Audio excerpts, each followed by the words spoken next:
아멘. 네, 오늘 본문의 말씀을 가지고 이렇게 제목을 정했습니다. 예수님께서 친히 제자들에게 하신 내용 가운데 한 부분입니다. 너희도 가려느냐입니다. 자, 여러분 위인전 좋아하시나요? 위인전. 우리의 삶의 위인전 좋아하시나요? 지금도 그러는지 모르겠지만 제가 아주 어렸을 때 초등학교 들어가기 전에 한국에서 이런 일들이 참 많았습니다. 미국에서도 아마 비슷했을 것 같은데요. 자녀들에게 위인전을 많이 읽으라라는 것을 부모님들이 권해주셨고 학교에서도 권해줬던 것으로 압니다. 자녀들이 학교를 가기 전에 글자를 읽을 수 있게 되었을 때 소위 Great People, 위인이라고 하는 사람들의 이야기를 많이 읽혔습니다. 위인들의 이야기를 읽고 감동을 받아서 우리 자녀들도 그들처럼 이 세상에서 위대한 일들을 해내기를 간절히 바라는 마음에 부모님들께서 위인전을 읽도록 많이 지도 격려 권고해 주셨습니다. 시간이 어느 정도 지나 어느 정도의 성장을 한 뒤에 성인들이 되어서는 종종 세상에서 성공한 사람들의 이야기를 듣곤 합니다. 관심을 갖곤 하지요. 이런 책 제목 여러분 기억하실 겁니다. 성공하는 사람들의 7가지 습관. 혹시 집에 있으신가요? 네, 적어도 한 권쯤은 있지 않으실까. 왜냐하면 한국에서 이 책이 굉장히 베스트셀러가 됐던 적이 있습니다. 뿐만 아닙니다. 소위 세상에 성공했다는 사람들의 자서전이 베스트셀러가 되는 경우 우리가 자주 보았습니다. 자, 요즘은 여러분 어떻습니까? 유튜브에 유명한 사람들이 이제 많이 생겨났지요. 유튜브를 통해서 세상 사람들 사이에서 많이 유명해지고 재력도 갖게 된 사람들의 이야기를 우리가 종종 듣습니다. 네, 어린 아이들이 보는 프로그램, 어느 무슨 아이, 조그만한 아이가 지금 이제 많이 커서 그 아이의 유튜브 채널이 1년에 300억을 번다, 400억을 번다 하는 얘기 들어보셨을 겁니다. 아시나요? 라이언이라는 건 아이인데, 네, 아시는 분들은 아실 겁니다. 어린 아이들이 그 나이 또래면 아마 아실 겁니다. 그런데 정말로 어떻게 하면 사람들이 빨리 사람들의 관심을 얻고 재력을 얻을 수 있을지 관심이 생기면서 개개인의 성공 사례들을 통해서 수많은 비슷한 채널들이 또 생겨납니다. 아마 아실 겁니다. 그런데요, 위인전과 또는 성공한 사람들의 자서전, 그리고 심지어 유튜브를 통해서 유명세를 얻은 사람들의 이야기를 우리가 알고 있으며 심지어 그들이 했던 행동들을 동일하고 한다고 해도 그들과 같은 결과를 얻기는 쉽지 않을 것 같습니다. 성공 스토리와 실제적인 성공이 다르다는 것을 모르는 사람은 없습니다. 그렇죠? 그럼에도 불구하고 어떤 사람들이 남들의 성공 이야기를 한번 실천해 봅니다. 아이를 통해 유튜브 채널이 유명해지자 수많은 부모님들이 아이들을 데리고 주인공을 삼아 유튜브를 찍습니다. 다 성공하지는 못하겠지요. 위인들의 삶을 연습해 보아도, 성공한 사람들의 삶을 우리가 직접 연습해 보아도, 심지어 유튜브의 성공 사례들을 똑같이 따라해 보아도 결과는 그들과 같지 않습니다. 결과가 같지 않은 이유는 다양하게 있겠지만 무엇보다도 이것이 다릅니다. 무엇입니까? 바로 성공한 그 사람과 성공을 바라는 우리가 같지 않습니다. 같은 사람이 아니라는 겁니다. 살아가는 환경도 다르고 과정도 다르고 심지어 개인적인 성격도 너무 다르지요. 성공을 바라는 사람이 성공한 사람과 같지 않은데 동일한 결과를 도출해낸다는 것은 이론상으로 확률상으로 가능성이 높지 않습니다. 동일한 부모 아래서 태어난 일란성 쌍둥이도 성격 다르고 행동도 다릅니다. 따라서 어느 누군가하고 유사한 행동을 하고 이로써 동일한 결과를 얻었다는 것은 말처럼 쉬운 일이 아닙니다. 자, 성경적으로 이야기하자면 하나님께서 우리 모두를 각자 다르게 창조하셨기 때문에 모두 같은 행동을 했다고 해서 같은 삶으로 이어질 리 없습니다. 하나님이 그렇게 창조하지 않으셨습니다. 그런데요, 예수님께서 요한복음 6장에서 이런 말씀을 하시는 겁니다. 56절입니다. 내 살을 먹고 내 피를 마시는 자는 내 안에 거하고 나도 그 안에 거하나니. 예수님의 삶을 먹고 예수님의 피를 마시는 것에 대해서 우리가 지난주에도 말씀을 나누었습니다. 조금 단순하게 설명을 해드리자면 예수님의 살과 피라는 얘기는 예수님의 생명을 받았다라는 이야기입니다. 따라서 예수님의 생명을 받아서 예수님으로 생명으로 살아가는 사람들에 대해서 말씀하신 겁니다. 예수님의 생명을 받았기 때문에 예수님과 같이 살아가라, 예수님처럼 살아가라라고 말씀하시는 겁니다. 여러분, 예수님이 누구인지 잘 아실 겁니다. 예수님은 하나님의 말씀이 육신이 되신 분이시고 하나님의 말씀을 이뤄내신 분이십니다. 예수님은 하나님의 뜻과 생각으로 살아가시면서 마음대로, 본인의 마음대로, 본인 생각대로 살지는 않으셨습니다. 그런 예수님께서 누군가에게 생명을 주셨다라는 얘기는 단순하게 그저 삶을 살아가는 기회, 찬스 정도를 주었다라는 의미가 아닐 겁니다. 하나님의 뜻을 완성하신 예수님께서 제자들을 친히 뽑으시고 선택하시고는 그들에게 끊임없이 나를 따르라 이렇게 말씀하셨습니다. 나를 따르라. 마태복음 19장에서는 영생을 얻고자 하는 사람이 찾아왔을 때 그에게 모든 재물을 나누어 주고 나를 따르라 이렇게 말씀하셨고요. 누가복음 9장에서는 아버지의 장례를 치르고 따라오겠다라는 그 사람에게 그거는 죽은 사람에게 맡기고, 장례는 죽은 사람에게 맡기고 너는 먼저 나를 따르라 이렇게 말씀하셨습니다. 부활하신 뒤에 어떻습니까? 요한복음 21장에서 베드로에게 내 양을 먹이라고 말씀하신 뒤에 또 베드로에게 나를 따르라 이렇게 말씀하셨습니다. 자, 따르라가 헬라어로 아콜루데오라는 단어인데 이 단어는요, 연합, 같은 길을 걸어가는 것을 의미합니다. 그러니까 연합하여서 함께 길을 가는 것을 의미하며 그 의미 가운데 따르다, 수행하다, 도행하다, 제자가 되다라는 의미입니다. 예수님께서 나를 따르라 했다라는 것은요, 그냥 follow me 정도가 아니고 become like me입니다. 나처럼 되어라라는 의미가 된다라는 겁니다. 즉 예수님께서 살과 피를 주신 이유는, 예수님의 생명을 주신 이유는, 또는 사람들을 제자로 삼으신 이유는 모두 다 동일합니다. 다시 말해 예수님을 따라 살라는 겁니다. 예수님처럼 살라는 겁니다. 자, 여러분 다시 생각해 보십시오. 앞서 위인들의 이야기를 다시 한번 기억해 보십시오. 위인전을 읽어도요, 성공한 사람의 그 내용들을 읽어도요, 유튜버들의 성공 사례를 우리가 똑같이 배운다고 해도 그들과 같은 삶을 살아가지 못하는 이유는 사람 자체가 다르기 때문에 그렇습니다.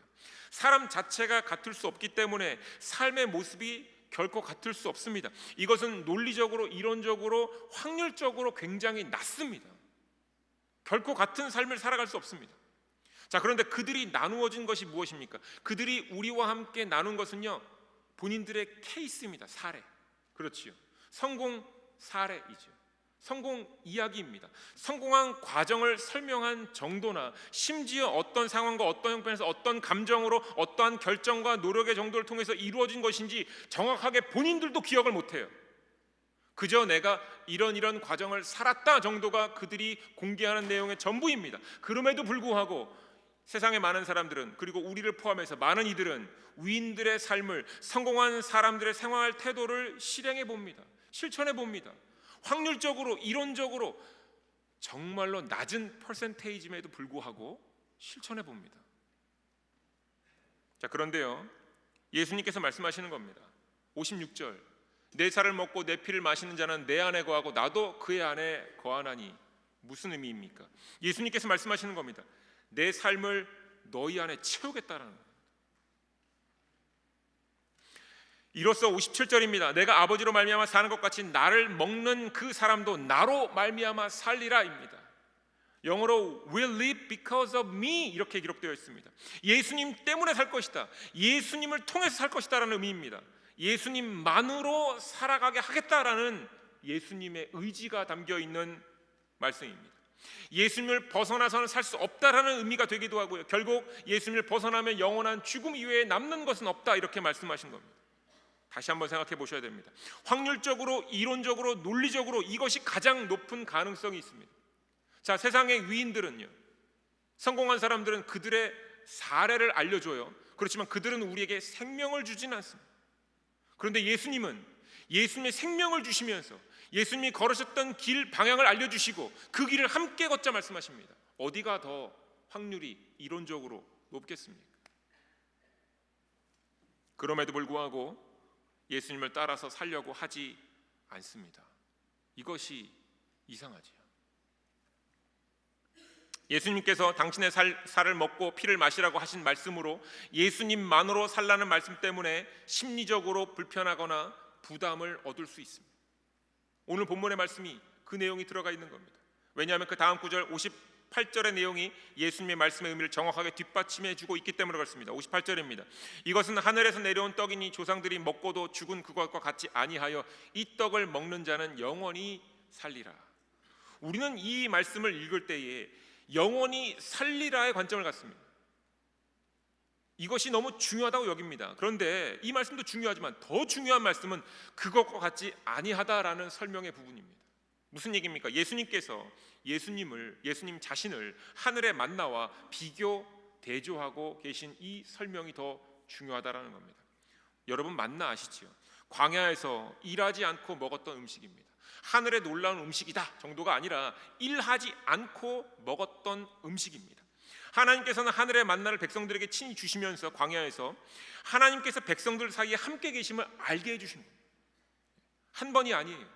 40년입니다. 삶의 존재 목적, 인생의 이유 목적은 먹는 것을 구하는 것이 아니라 하나님의 자녀로 살아가는 것이 우선임을 그 광야에서 40년 동안 알게 하시려고 만나를 매일 주셨습니다. 매일. 그런데 이러한 하늘의 만나는 가나안 땅에 들어가면서 공급이 중단됩니다.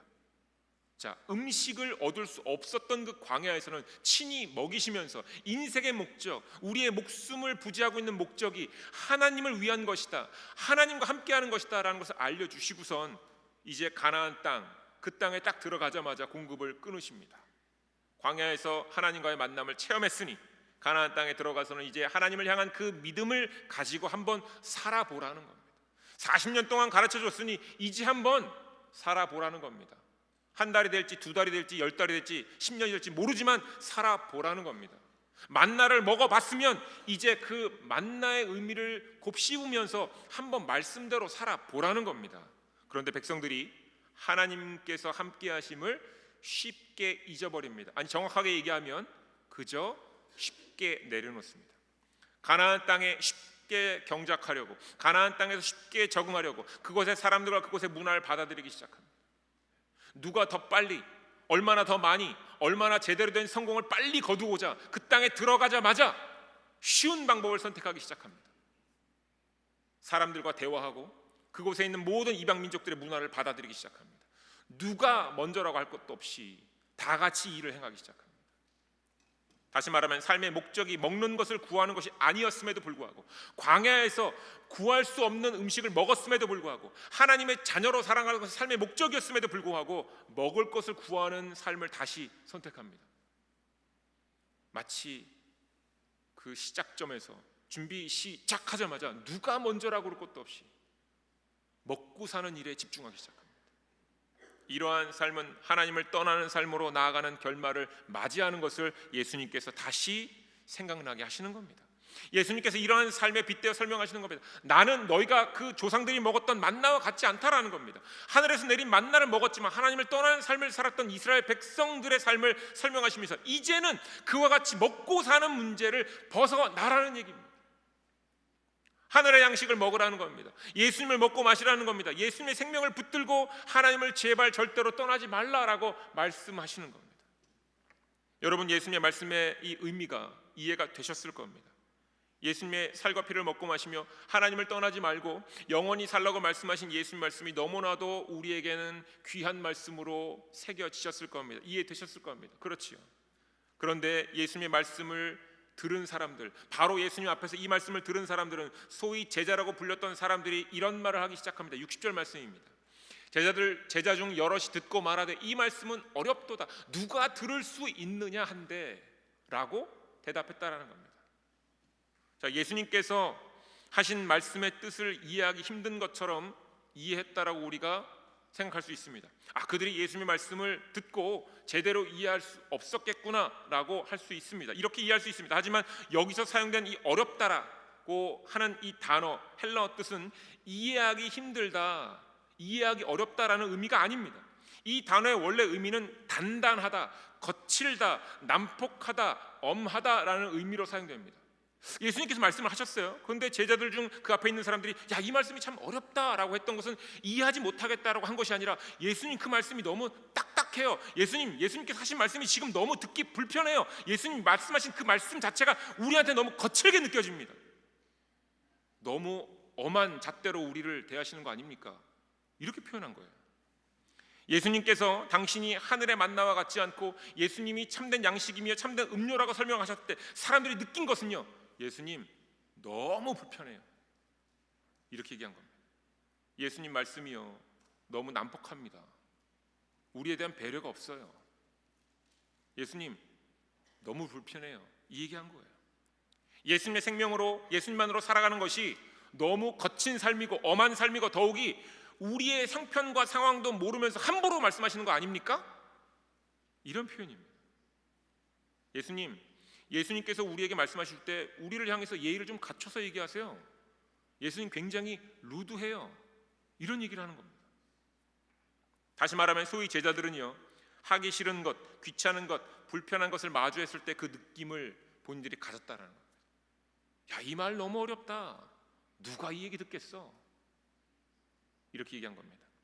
예수님께서 나는 참된 양식이요 참된 음료다, 나를 먹고 마시는 자는 영원히 산다라고 말씀하셨을 때 사람들은 직감적으로 예수님 말씀의 의미를 캐치했습니다. 알았습니다. 겉으로 표현하지 않았을지라도 하나님의 형상으로 창조된 사람이기 때문에 그들의 영혼이 이것을 정확하게 느꼈습니다. 무엇을 느꼈겠습니까? 하나님께서 이 땅에 예수님을 보내신 이유가 그저 하늘의 만나를 먹고 살아가는 정도의 삶을 벗어나 그 이상으로 지금 이끌고 계심을 그들이 느끼는 겁니다. 지금 현재의 상황은 로마의 압제입니다. 이 로마의 압제에서 벗어나서 먹고 살기 편한 삶으로 나아가는 것이 사람들의 바람이었죠. 보편적인 생각이었습니다. 이것이 사람들의 현실이고 현재의 상황인데 예수님에게는 이것이 최종 목표도 아니요 관심거리가 아니라 하나님의 자녀로 이 세상에 살아가길 바라고 계시다는 것을 그들이 느꼈다라는 겁니다. 그래서 그들이 느끼는 겁니다. 예수님이 우리의 현재, 우리의 형편을, 우리의 어려움을 업신여기시는 것인가? 못 본 채 하시는 것인가? 누가 예수님 말씀, 이 말씀을 듣기 좋아하겠는가? 라는 의미로 야, 이 말씀 참 어렵다. 누가 들을 수 있겠느냐? 라고 말한 겁니다. 예수님도요 사람들의 마음을 아셨습니다. 그래서 61절에 예수님께서 말씀하시는 겁니다. 이 말이 너희에게 걸림이 되느냐? 물으시는 겁니다. 하나님의 백성들의 마음에 하나님의 것이 아닌 다른 것이 있을 때 사람은 불편함을 느낄 수밖에 없습니다. 이것을 발견하고 인정하고 분별하여서 다스리면 좋은데 그렇지 않으면 결국 우리 스스로에게 걸림이 된다라는 겁니다. 마음속에 걸리는 것이 있으면 사람은 결국 그 불편한 것, 걸리는 것으로부터 거리를 두기 시작합니다. 64절 말씀입니다. 그러나 너희 중에 믿지 아니하는 자들이 있느니라 하시니 이는 예수께서 믿지 아니하는 자들이 누구며 자기를 팔 자가 누구인지 처음부터 아심이로라. 자, 믿지 않는 자들이란 가룟 유다만을 얘기하는 것이 아닙니다. 믿지 않는 자들이란 자신의 마음속에 자신의 것을 여전히 붙들고 있는 이들을 말하는 겁니다. 나 자신의 생각과 바람 때문에 예수님께서 인도하시는 삶을 따르지 못하게 될 사람들, 불편하게 여기게 될 사람들, 예수님께서 인도하실 때 내 것을 끊임없이 주장할 수밖에 없는 사람들을 의미합니다. 가룟 유다는 어떤 사람입니까? 예수님께 친히 뽑으셨던 제자 가운데 하나입니다. 그는 예수님으로부터 권능을 받고 하나님의 권능을 받고 귀신을 쫓고 이적을 일으키는 이런 일들을 행했던 사람 가운데 하나입니다. 그런데 그가 훗날 예수님을 은 30냥에 팔아버립니다. 돈으로도 살 수 없는 하나님의 권능을 직접 받아서 실천해 보고 그것을 직접 경험했던 사람이 예수님을 돈으로 팔았다라는 것은요, 그가 돈에 미쳐 있는 사람이다라는 것이 아니라 어느 한 순간에 돈보다 예수님을 우선순위에 두지 못하고 돈을 우선순위에 두었다라는 것을 의미합니다. 생각해 보시면 충분히 이해가 갑니다. 로마의 압제로 먹고 살기 힘든 상황을 고려해 보면 충분히 이해가 갑니다. 당장에 먹고 살기 힘든 상황에서 병자도 고쳤고요, 이적을 드러내면서 많은 사람들의 관심을 얻고 이제 돈만 벌면 적어도 우리 그룹은 먹고 살지 않겠습니까? 또는 예수님이 조금 더 힘을 내시면, 조금 더 능력을 내시면 로마의 압제도 끊어낼 수 있지 않겠습니까? 형편이 이렇게 해서 나아지면 좋을 것 같은데, 이것이 쉽고 너무 빠른 길일 것 같은데 예수님의 삶의 목적은 이것이 아니다라는 것을 유다가 어렴풋하게 알기 시작하면서 예수님과 거리를 두기 시작합니다. 먹고 사는 문제를 넘어서라는 예수님 말씀과 십자가의 삶을 향해 나아가시는 예수님을 보니 제자의 삶 자체가 유다에게는 이제 서서히 걸림돌이 되어 갑니다. 그래서 그 순간 현실을 택하게 됩니다. 이것이 믿지 아니하는 자들이라는 사람들을 지칭하는 표현입니다. 예수님보다 현실을 선택하는 것. 예수님께서는 제자들에게 나는 죽고 예수로 사는 삶을 요한복음 6장에서부터 밝히 드러내고 가르치신 겁니다. 이에 소위 제자들이라 불리는 사람들, 따라다니던 사람들이 떠나가기 시작합니다. 66절 말씀입니다. 그때부터 그의 제자 중에서 많은 사람이 떠나가고 다시 그와 함께 다니지 아니하더라. 마음에 걸리는 것이 있는 사람들은 조금씩 예수님 곁에서 물러납니다. 그러면서 결국은 예수님을 떠나갑니다.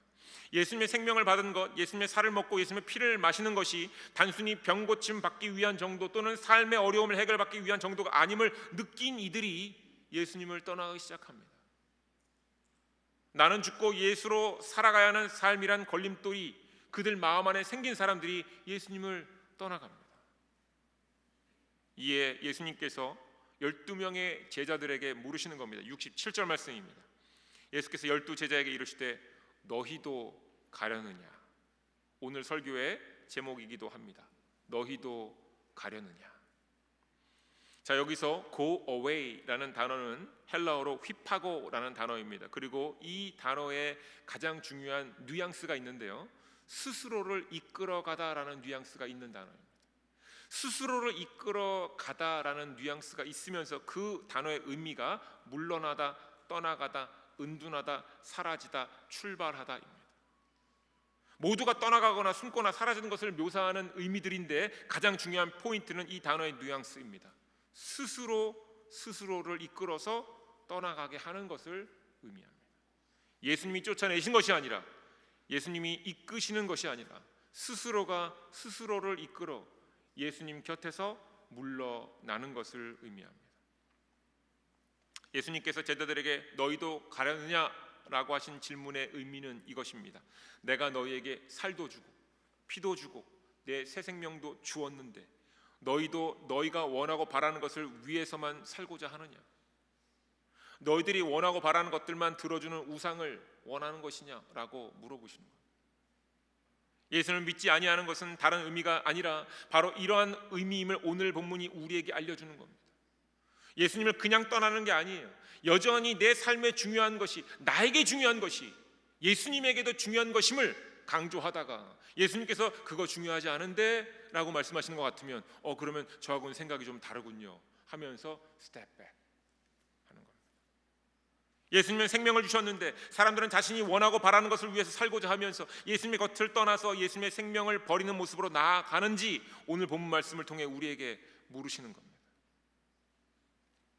우리가 잘 알고 있는 포도나무의 비유가 요한복음 15장에 기록되어 있습니다. 요한복음 15장 1절과 2절의 말씀에 이렇게 기록되어 있습니다. 나는 참 포도나무여 내 아버지는 농부라. 무릇 내게 붙어 있어 열매를 맺지 아니하는 가지는 아버지께서 그것을 제거해 버리시고 무릇 열매를 맺는 가지는 더 열매를 맺게 하려 하여 그것을 깨끗하게 하시느니라. 예수님께서 말씀하시는 포도나무와 포도가지는 예수님과 제자들의 관계를 의미하지. 아버지께서 깨끗하게 하신다. 그런데 너희들은 이미 깨끗하다라고 말씀하십니다. 왜냐하면 이미 그들 안에 예수님의 생명을 주셨기 때문에 그렇습니다. 그래서 이제는 예수님께 붙어서 열매만 맺으면 된다. 나만 따라오라 이렇게 말씀하시는 겁니다. 그리고는 곧 이내 요한복음 15장 4절에 이렇게 말씀하십니다. 내 안에 거하라 나도 너희 안에 거하리라. 가지가 포도나무에 붙어있지 아니하면 스스로 열매를 맺을 수 없음 같이 너희도 내 안에 있지 아니하면 그러하리라. 아멘. 내 안에 거하라. 영어로는 remain in me, abide in me 이렇게 말씀이 기록되어져 있습니다. 그러면 예수님께서 I will remain in you 이렇게 말씀하십니다. 나도 너희 안에 거할 것이다. 이 거하다라는 헬라어 단어가 메노인데요, 이 메노라는 단어는 어떤 상황에서만 쓰냐면요, 관계, 상황 이런 것 안에서만 씁니다. 그런데 의미는 머물다입니다. 머물다. 우리가 생각할 때 스테이 정도로 생각할 수 있는데 아니라는 거예요. 여기서는 어떤 의미가 있냐면요, 힘을 쓰면서 머무는 겁니다. 그냥 머무는 게 아니에요. 정말 힘을 쓰면서, 안간 힘을 쓰면서 이 자리에 버티고자 하는 의지로 버티는 것을 말합니다. 그런 의미로 출발하지 않다라는 의미로 사용되고요, 계속해서 있다라는 의미로 사용되고요, 지속하다라는 의미로 사용되고요, 죽지 않다라는 의미로 사용되는 단어가 바로 이 헬라어 메노입니다. 내 안에 거하라라는 얘기는요, 내 안에 머무는 것에 힘써서 절대 출발하지 말아라, 절대 떠나가지 말아라, 지속해서 남아 있어라 라는 의미입니다. 예수님의 말씀을 의역하자면 너와 나의 관계 안에서, 나에 대한 믿음 안에서 제발 출발해서 떠나지 말라는 겁니다. 어떤 상황 형편이 있다 할지라도 절대로 내 안에서 벗어나지 말라는 얘기입니다. 그런 의미로 내 안에 거하라라는 겁니다. 끝까지 남아 있어라. 이 관계가 깨지면 안 된다. 나에 대한 믿음을 절대로 죽이지 말아라라고 말씀하시는 겁니다. 그런데 이렇게 버티면 예수님도 우리 안에서 우리의 관계를 외면치 않으신다. 그것으로 말미암아 열매를 맺게 될 것이다라고 말씀하십니다. 사랑하는 교우 여러분, 달라중앙 감리교회 모든 교우 여러분, 우리가 8월 내내 하나님께서 요한복음 6장의 말씀을 통해 우리에게 말씀하시는 겁니다. 하나님의 일을 하라고 말씀하셨어요. 하나님의 일이 무엇입니까? 보내신 일을 믿는 것이 하나님의 일입니다. 근데 그 분이 바로 예수 그리스도신데, 예수 그리스도께서 십자가에서 모든 하나님의 뜻을 이루셨지요. 십자가와 부활로 죽어야 하는 우리들이 죄사함을 입고 영원한 생명을 얻게 되었다라는 것, 이것을 믿는 것이 바로 하나님께서 보내신 일을 믿는 것, 하나님의 일을 하는 것입니다. 이러한 믿음으로 하루하루를 살라는 겁니다. 어떤 믿음이라고요? 예수님을 믿는 믿음입니다. 십자가를 지고 예수님을 따르는 하루를 살아가는 믿음을 말합니다. 무엇을 해야 됩니까? 매 순간마다 예수 그리스도의 살과 피를 먹고 마시는 삶을 살아내라는 겁니다. 매 순간 예수님처럼 생각하려고 노력해야 되고, 매 순간 예수님처럼 말하려고 노력해야 되고, 매 순간 예수님처럼 행동하려고 고민하고 궁리해야 된다는 겁니다. 이러한 삶에서 벗어나지 말라는 겁니다.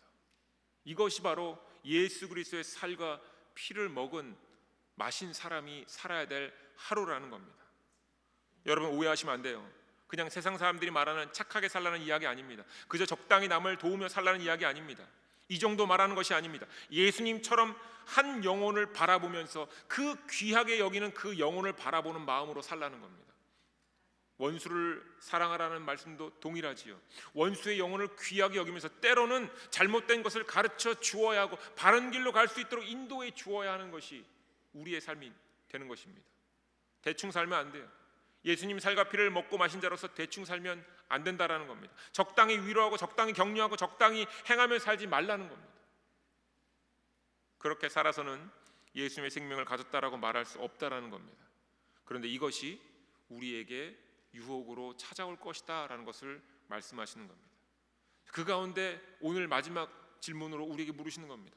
너희 마음 안에 걸림돌이 있겠지? 그래서 너희도 지금 떠나가려 하느냐라고 물어보시는 겁니다. 우리가 적당히 살려고 했는데, 시간이 남을 때 봉사하려고 했는데, 체력이 남을 때 남을 도우려고 했는데, 시간도 없고 체력도 없을 때는 적당히 외면하려고 했는데, 그렇게 살면 결국 나에게서 떠나가게 될 것이야, 이렇게 말씀하시는 겁니다. 일신의 편한 삶을 위해서 무엇이든 적당히 하려고 하는 사람들에게 예수님의 살과 피는요, 거친 것이고 난폭한 것이고 엄한 것이고 무거운 짐이고 부담스럽고 걸림돌처럼 여겨지는 것입니다. 예수님 말씀의 의미가 그게 아닌 것을 알면서도 현실을 붙잡으면 결국 이것 때문에 예수님을 떠나가게 됩니다. 그래서 우리에게 물으시는 겁니다. 너희도 가려느냐? 오늘 지금 이 순간에 너희도 등을 돌리려 하는 것이냐? 내 생명을 갖고 있는데, 내 피와 살이 있는데 등을 돌리고자 하느냐? 왜 내 안에 거하면서 머물지 못하느냐? 왜 아둥바둥 내 안에서 더 머물려고, 지켜내려고, 내 살과 피를 먹은 자로서 살려고 아둥바둥 하지 못하느냐? 왜 쉬운 길을 택하느냐? 너희들이 먹은 것은 하늘의 만나가 아니다. 너희들이 먹은 것은 내 살과 피다 말씀하시는 겁니다. 예수님의 생명을 받았으면서도 우리는 자주 이렇게 고백할지 모르겠습니다. 예수님 내 사정 모르십니까? 내가 얼마나 아픈지 모르십니까? 내가 얼마나 속상한지 모르십니까? 등등등 내 얘기만 막 합니다. 근데 결국 이것이 있으면 떠나가게 될 것을 아셨기 때문에 예수님께서 다시 물으시는 겁니다. 너희도 가려느냐? 동시에 그럼에도 불구하고 예수님께서 당신을 생명의 떡이라고 말씀하시면서 받아 먹으라고 말씀하십니다. 그러면서 제발 떠나지 말라고 말씀하시는 겁니다. 잊지 마셔야 됩니다. 오늘의 본문 말씀이 제자들 앞에 선포될 때에 아직 십자가의 사건과 부활의 사건은 이루어지지 않았습니다. 이전에 미리 말씀하신 겁니다. 믿지 아니하는 자들처럼 보이는 이들에게 예수님께서는 십자가의 사건과 부활의 사건을 친히 드러내 주십니다. 그리고는 믿지 아니하는 자들을 버리지 않으시고 부활로 다시 그들에게 찾아가십니다. 그리고 그들을 다시 이끌어 주십니다. 이분이 바로 예수 그리스도십니다. 이로써 예수님을 떠나지 않은 이들을 결국 다 붙잡아 주셨고 그들을 전부 다 바꾸어 주시는 겁니다. 사랑하는 달라스 중앙감리교회 교우 여러분, 오늘의 말씀이 우리에게 선포합니다. 하나님의 말씀이 예수님의 생명이, 예수님의 살과 피가 우리가 원하는 삶을 바꾸어 놓을 것임을 알라고 말씀하십니다. 동시에 예수님의 삶이 우리가 바라는 삶의 모습과 거리가 있어 보여도 걸림돌 같은 것들이 중간중간에 찾아올지 모르겠지만 예수님을 먹고 마심으로 감당해내고 살 수 있을 것이다 라고 말씀하시는 겁니다. 그리고 반드시 하나님의 뜻이 우리 가운데 이루어질 것을 믿으라고 우리에게 말씀하십니다. 사랑하는 교회 여러분, 여러분 어떤 형편과 상황 안에 지금 처하셨습니까? 어떤 마음으로 오늘 교회에 나오셨습니까? 목회자의 설교를 통해서 삶의 실천 강령을 받아 실천해보자 하는 말씀으로 나오셨습니까? 또는 주일이니까 교회에 나갔다 오자라는 마음으로만 나오셨습니까? 그런 마음으로 나오셨다고 해도 너무 잘 나오신 겁니다. 왜냐하면 제 입장에서는 많은 분들이 나오셔서 하나님 말씀을 함께 듣고 나누고 친교하면서 이곳에서 우리가 서로 도전도 하고 또한 격려도 하고 위로도 하면서 우리가 성장해 나가야 하기 때문에 그렇습니다. 그런데 여러분 잊지 마셔야 될 것, 오늘 목사님한테 위로받았다, 격려받았다, 눈 한번 마주쳤다, 이게 중요한 거 아닙니다. 왜냐하면 여러분은 제 양이 아닙니다. 여러분은 예수님의 양입니다. 그렇기 때문에 모든 사람들과의 대화 통해서, 특별히 설교 말씀을 통해서 제 음성을 듣는 것이 아니라 그 말씀 안에 담겨져 예수 그리스도의 음성을 친히 들으셔야 합니다. 그것이 우리에게 주어지는 숙제이기도 합니다. 여러분의 삶에 예수님의 살과 피, 예수님의 생명으로 살아가는 것이 느껴지지 않으셨다면, 그러면 오늘 다시금 주님 앞에 엎드리시고 무릎을 꿇으셔야 합니다. 제가 전해드리는 격려 한마디 속에 예수님께서는 여러분에게 충고를 하셨을지도 모릅니다. 그러면 그 소리를 들으셔야 됩니다. 제가 전해드리는 따끔한 충고 속에 여러분은 예수 그리스도의 따뜻한 위로를 받으셨을지도 모르겠습니다. 받으셨어야 합니다. 자, 이것이 우리의 삶 가운데 이루어지고 있지 않다면, 들리지 않는다면 다시금 주님 앞에 나와서 엎드리셔야 됩니다. 주일만이 아닙니다. 화요일부터 드려지는 새벽 예배 나오셔야 되고요, 교회에서 이루어지는 모든 예배 나와서 다시 한번 엎드리면서 하나님의 음성을, 예수 그리스도의 음성을 들으려고 하셔야 됩니다. 예수님의 살과 피를 받은 사람은 분명 예수님의 음성이 들릴 것입니다. 그리고 들려야만 합니다. 그리고 이로써 온전한 하루하루를 버티시고 살아가실 수 있게 되는 것입니다. 여러분, 오늘 예수님께서 하신 말씀, 요한복음 6장의 말씀을 통해 무엇을 들으셨습니까? 무엇이 여러분 삶 가운데 들리셨습니까? 예수님께서 우리에게 물으시는 겁니다. 너희도 가려느냐? 마음 안에 여전히 불편한 것이 있느냐? 너희들이 바라고 원하는 것만 붙들고 있는 것은 아니냐? 물으십니다. 예수님의 살과 피를 붙들고 그 안에서 버티시며 예수님의 생명으로 이 시간을 채워나가시길 주님의 이름으로 축원드립니다. 또한 일상에서 예수님처럼 생각하시고 예수님처럼 말하시고 예수님처럼 행동하시려고 최선을 다하십시오. 쉽지 않더라도 발버둥 치면서 예수님이라면 어떻게 하셨을까 묵상하시면서 행하시면 그 모습만 예수님께서 보시면서 너희가 내 안에 거하니 나도 너희 안에 거한다 라는 것을 알려주시게 될 것입니다. 들은 것이 분명하지 않으시다면 다시 말씀드립니다. 말씀을 다시 묵상하시면서 기도하시며 주님께 물으십시오. 주님께서 반드시 알려주시고 모든 우리 형제 자매들을 통해 합력하여 선을 이루는 것을 보게 하실 것입니다. 주님의 말씀을 붙들고 하루하루 걸림돌들을 넘어 서시길 주님의 이름으로 간절히 축원드립니다. 그때에 주님께 더욱더 다가가시면서 영원하신 떡이신 예수님으로만 살아가시는 모두가 되시길 주님의 이름으로 간절히 축원드립니다. 기도하겠습니다. 하나님, 오늘 우리의 삶을 다시금 바라보게 하시니 감사를 드립니다. 삶의 일들이 우리의 눈과 마음을 가득 채웁니다. 그리고 우리의 마음을 가리웁니다. 예수님의 살과 피를 받았고 예수님의 생명으로 살아가는 것을 고백하면서도 여전히 삶의 상황들 속에서 우왕좌왕하는 우리의 모습을 직면하게 됩니다. 하나님, 예수님으로 인해서 영생을 얻은 우리들의 눈을 맑히 씻어 주시옵소서. 우리의 눈을 열어주시고 우리에게 예수님께서 걸으셨던 길을 보게 하여 주시옵소서. 세상의 눈으로 볼 때엔 환난과 어려움과 척박한 길이지만 믿음의 눈으로 볼 때의 의와 기쁨과 화평의 길임을 다시금 우리가 고백하게 하여 주시옵소서. 우리의 하루하루 가운데 용기를 주시고 명철과 지혜를 주시어서 주어진 모든 상황 속에서 예수님으로만 말하고 행동하는 우리가 되게 하여 주시옵소서. 순간순간 찾아오는 걸림돌들은 분별하게 하시고 스스로 주님 곁에서 멀어지는 어리석음은 끊어내게 하여 주시옵소서. 그리하여 예수님 안에만 거하며 예수님 안에서 벗어나지 않으려 발버둥치며 주님의 인도하심만을 얻게 하여 주시옵소서. 우리가 말씀을 묵상하고 들을 때에, 집중할 때에 새 힘과 격려와 위로를 얻게 하시고 모든 상황 속에서 믿음만 드러나는 삶으로 나아가게 하여 주시옵소서. 예수님의 이름으로 기도드립니다. 아멘. 다 같이